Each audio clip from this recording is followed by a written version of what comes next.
आप सभी भक्तजनों को बैसाख महीने की पावन पवित्र मोहिनी एकादशी की शुभकामनाएं। अगर आपके घर पर भी त्रिवेणी संगम का जल या गंगा जल रखा हुआ है तो आपको यह दिव्य प्रयोग जरूर करना चाहिए।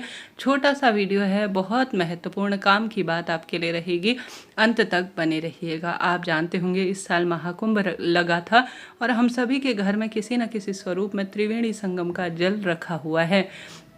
यह जो एकादशी है यह बैसाख महीने की सबसे पावन पवित्र है, क्योंकि इसी दिन से अंतिम 5 दिनों के व्रत की शुरुआत हो जाती है बैसाख महीने के अंतिम सर्वश्रेष्ठ स्वरूप में।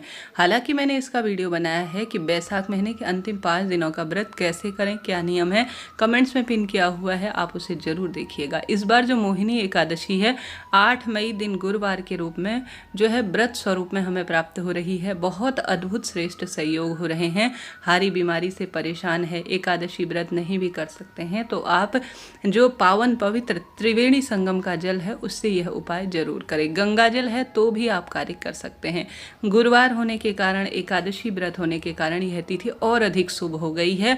आप जानते होंगे जो यह बैसाख महीना होता है यह श्री नारायण को समर्पित सबसे सुंदर महीना है और उसमें एकादशी का पड़ना जो कि अपने आप में गुरुवार और अन्य तिथियों में सबसे श्रेष्ठ हो गई है। एकादशी तिथि शुरू होगी 7 मई सुबह 10:19। एकादशी तिथि समाप्त 8 मई दोपहर में 12:29 के आसपास। ऐसे में उदया तिथि हमेशा हमारे व्रत को सफल बनाती है और एकादशी व्रत का नियम जो है उस आधार पर 8 मई गुरुवार को ही एकादशी का व्रत किया जाएगा। 9 मई शुक्रवार की सुबह 5:38 से 8:16 तक एकादशी का व्रत खोल लेना सबसे विशेष होगा। ठीक है, इस दिन राहु काल के अशुभ समय को आप छोड़ दीजिएगा। इस समय दान पुण्य पूजा पाठ कोई विशेष नियम नए तरीके से कार्य की शुरुआत अगर आप सोच रहे हैं तो राहु काल में ना करें। राहु काल दोपहर में 1:30 से 3 बजे तक हो रहा है, तो इस चीज़ को आप नोट करते हुए चलिएगा। अभिजीत मुहूर्त जो कि पूजा पाठ दान पुण्य नए कार्य की शुरुआत का सबसे अच्छा समय होता है 1:57 से 12:50 तक आपको प्राप्त हो रहा है। अमृत काल भी बहुत श्रेष्ठ माना जाता है 1:03 से 2:50 के आसपास तक यह हो रहा है। आशा है, उम्मीद है इस समय अगर आप कार्य करेंगे, कोई नए कार्य की शुरुआत करेंगे तो लाभ होगा है। राहु काल का हमेशा जो है नई चीज के लिए परित्याग किया जाता है और पहले से चले आ रहे कार्यों को आप कर सकते हैं। आपकी सुविधा के लिए सभी चीज़ें मैंने स्क्रीन पर दी हैं ताकि आपको कोई भी परेशानी न हो। अब आइए बढ़ते हैं अन्य सर्वश्रेष्ठ कार्य उपाय नियम के तहत। आप जानते होंगे एकादशी व्रत सबसे सुंदर होता है। इस दिन आप कोई कार्य करते हैं तो पितरों को सुख जरूर मिल जाता है। तो आप ध्यान रखिएगा, एकादशी तिथि जब से शुरू होगी उससे पहले पहले तुलसी का पत्ता अपने पास तोड़कर आप रख लीजिए और साथ ही तुलसी में कभी भी जल नहीं चढ़ाया जाता है। चावल एकादशी के दिन स्पर्श करना भी सही नहीं होता है। आप जो है श्री नारायण की पूजा में, महादेव की पूजा में आप तिल का प्रयोग करें जो कि अपने आप में श्रेष्ठ होता है। ये बातें बड़ी छोटी छोटी सी हैं परंतु बहुत अधिक लाभदायक है। जल्दी उठे, गुरुवार का दिन है, पीले रंग के कपड़े अलग से निकाल लीजिए और उन्हें ही पहनिएगा और साथ ही आप सभी सबसे पहले अपने नहाने के पानी में तुलसी की लकड़ी को घुमाइएगा। ठीक है, ओम नमो भगवते वासुदेवाय महामंत्र का जाप करें और 1 बूंद या 1 चम्मच, एक जितना भी आपसे हो, आप अपने नहाने की बाल्टी में ओम नमो भगवते वासुदेवाय या किसी भी श्रेष्ठ मंत्र का स्मरण करते हुए गंगा जल मिश्रित या त्रिवेणी संगम मिश्रित जल से स्नान जरूर करें। तुलसी की लकड़ी हर स्वरूप में पावन पवित्र है। कोशिश करें आप नहाने के पानी में इसे जरूर से घोल लें और इससे स्नान करें। इसका बहुत श्रेष्ठ लाभ शास्त्रों में कहा गया है। इस कार्य को जिसने कर लिया समझ लीजिए उसने परम सुखों की अनुभूति कर ली। इस तरह से आपको यह कार्य करना है। उसके बाद अपने घर के दरवाजे पर आप हल्का सा थोड़ा सा हल्दी मिश्रित जल जो कि सौभाग्य और गुरुग्रह से संबंध रखती है, इस दिन गुरुवार का दिन है, श्री नारायण से संबंध रखती है, तो घर के दरवाजे पर आप हल्दी मिश्रित जल का छिड़काव करके अपने दरवाजे पर एक हल्दी मिश्रित दीपक या सामान्य दीपक जरूर लगाएं ताकि हमारे घर पर रोशनी रहे, खुशियों का आगमन रहे और बरकत स्वरूप में बनी रहे। इस तरह से आपको कार्य करना है। इसके बाद आप सभी को अपने घर के मंदिर में, जैसा कि आप जानते होंगे, पितरों के लिए अगर आप आज कोई भी दान पुण्य पूजा पाठ उपाय नियम लेते हैं, भगवान का स्मरण भी करते हैं, तो अधोगति में अगर आपके पितृ गए हैं तो उससे उनका तारण होता है और परम सुखों की अनुभूति अपने आप हो जाती है।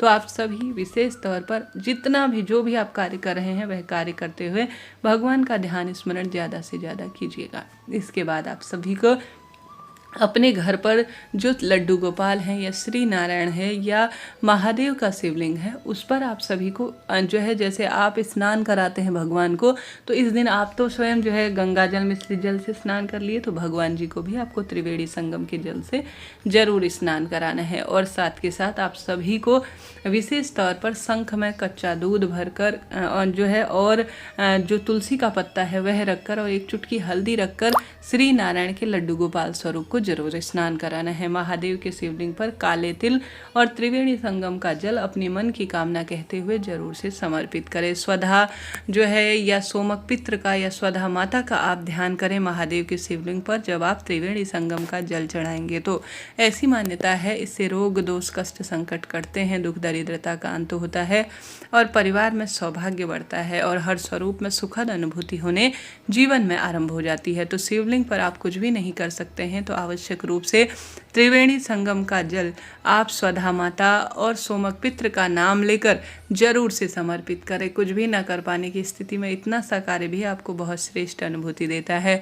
आप सभी को जैसे कि मैंने विदित कराया, शंख में कच्चा दूध, एक चुटकी हल्दी, तुलसी पत्र रखकर जरूर से विग्रह स्वरूप को स्नान कराना चाहिए। साथ के साथ आप सभी को आवश्यक रूप से जो श्री नारायण का स्वरूप है उन्हें भी त्रिवेणी संगम के जल से स्नान कराकर तुलसी की लकड़ी को घिसकर हरी चंदन बना लेना चाहिए। 1 मिनट का कार्य है। तुलसी की लकड़ी को अपने किसी भी स्वरूप में आप किसी भी जो है जो पत्थर होता है उसमें घिस लेते हैं और उसका हरी चंदन बना लेते हैं और इससे श्री नारायण का सुंदर श्रृंगार करते हैं लड्डू गोपाल का, तो आपको इससे बहुत अधिक सुखों की प्राप्ति होती है। रोग दोष कष्ट संकट पीड़ा से मुक्ति हो जाती है। घर के सभी सदस्य इन दिनों स्नान करें, इस दिन स्नान करें वैशाख महीने की विशेष तिथि पर। तो आपको सभी को त्रिवेणी संगम, जैसे कि शास्त्रों में हमारे जब कोई हम विशेष कार्य करते हैं तो पवित्र नदी में डुबकी लगाने का प्रावधान है, तो यह छोटा सा कार्य आपको जरूर करना है। इसके साथ साथ आप सभी को विशेष तौर पर इस दिन भगवान के नाम मंत्र का जाप करने के साथ साथ केले वृक्ष की पूजना जरूर करनी है और साथ ही पीपल वृक्ष जो कि अपने आप में श्री नारायण का एक स्वरूप है, वहाँ पर आप सभी को यह कार्य जरूर करना है। इसके साथ ही गुरुजी द्वारा बताया गया एक कार्य और कर सकते हैं कि आप सभी को एक जल का लोटा लेना है। जल के लोटे में थोड़ा गंगा जल डालना है और पितरों का ध्यान करते हुए 5 बेलपत्र डालनी है। नई पुरानी जैसी भी बेलपत्र हो, 5 बेलपत्र आप डाल दीजिए। त्रिवेणी संगम के जल के स्थान पर आप गंगा जल डाल सकते हैं। एक उपाय में गुरुजी 5 बेलपत्र कहते हैं, एक उपाय में 7 बेलपत्र कहते हैं। इच्छा आपकी है, आप 5 भी ले सकते हैं, 7 भी ले सकते हैं। इसके बाद चले जाएं आप महादेव के मंदिर में। घर पर करना चाहें तो घर पर करें, अगर नंदी बाबा आपके घर पर विराजित है तो वहाँ पर कर सकते हैं। सबसे पहले गुरुजी कहते हैं आप नंदी बाबा जो कि हमारे माध्यम है महादेव तक बात कहने की, सबसे पहले महादेव के उठे हुए पैर में और थोड़ा उनके मस्तक पर त्रिवेणी संगम का जल या गंगा जल आपको जरूर समर्पित करना चाहिए। आप इस कार्य को करते हुए जैसा मैंने विदित कराया, सोमक पित्र का नाम ले सकते हैं, स्वधा माता का नाम ले सकते हैं। यह नाम ऐसे हैं जिनको स्मरण करने मात्र से पितृ तृप्त हो जाते हैं और पितृदोष से मुक्ति होकर एकादशी व्रत का संपूर्ण फल मिल जाता है। तो आपको आवश्यक रूप से जो नंदी बाबा है उनके मस्तक पर थोड़ा सा त्रिवेणी संगम का जल समर्पित करना है। उसके बाद बचा हुआ जितना भी जो है बेलपत्र है और आवश्यक रूप से जो त्रिवेणी संगम का जल है वह आप सभी को शिवलिंग पर चढ़ा देना है। ऐसा करने से रोग व्याधि संकट कष्ट पीड़ा से मुक्ति मिलती है और जीवन में स्वतः ही सब कार्य बनना आरंभ हो जाते हैं। इस तरह से आपको यह कार्य करना है। शाम के समय अपने घर की रसोई में, घर के दरवाजे पर तुलसी, केले वृक्ष की जड़ और पीपल वृक्ष में जरूर दीपदान करें। यह इस महीने के पावन पवित्र वृक्ष हैं। इन वृक्षों में जो भी सिंचन करता है, जल से दीप लगाता है, उसका भाग्य चमक जाता है। आप सभी को इस दिन एक समय का भोजन पंडित ब्राह्मण जी के घर पर जरूर दान करना है। आप इस दिन तुलसी माता के समक्ष दीपक लगाकर वैशाख के अंतिम 5 दिनों के महत्व को सुन सकते हैं। वैशाख महत्व श्रीमद् भगवद गीता का पाठ कर सकते हैं, विष्णु सहस्त्र नाम, कनक धारा स्रोत और वैशाख महीने की मोहिनी एकादशी की सुंदर जो है श्रवण कर सकते हैं। इस दिन श्री नारायण ने मोहिनी स्वरूप लिया था और ऐसी मान्यता है ऐसा करने से सुख सौभाग्य में बरकत होती है, धन संपदा बढ़ता चला जाता है। हार रहे हैं, दुख पा रहे हैं तो यह छोटा सा कार्य आप करके देखिएगा, लाभ आपको मिलेगा। इसके साथ ही सुंदर दीप दान करें।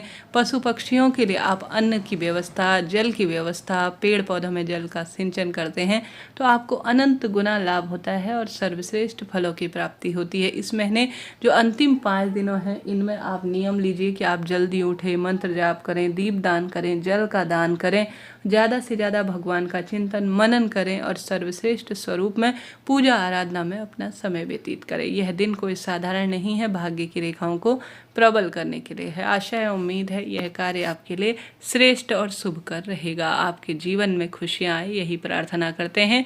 एक सुंदर स्वरूप में आप यह कार्य कर सकते हैं कि आप सभी को अपने घर में भगवान का ध्यान स्मरण करते हुए त्रिवेणी संगम का जल जरूर छिड़काव करना है। थोड़ा सा त्रिवेणी संगम का जल आप ग्रहण भी करें, यह कभी खराब नहीं होता और सौभाग्य के रूप में जाना जाता है। इतना सा सरल सा कार्य आप जरूर करें, लाभ होगा। हर हर महादेव।